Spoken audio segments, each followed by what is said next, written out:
Tingnan nyo guys, mga nakaraang araw, nakikita ko si Soy, nag, nagbaboxing siya.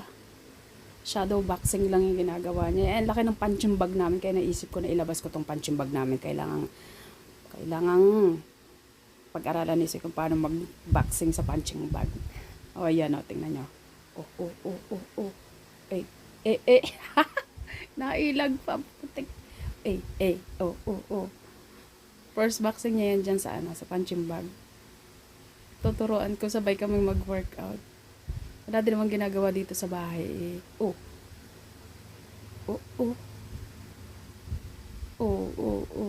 Gusto niya mag-aral ng boxing. Sayang nung summer, dapat pala in-apply ko na siya. Dati pinapasok ko siya nung summer. Noong bakasyon.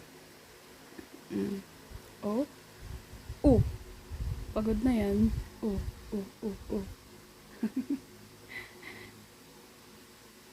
Ala.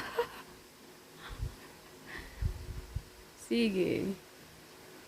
Oh. Marunong ng manuntok pag may nakaaway. Ito na ko po. Mapapalaban. Uy, Diyos ka.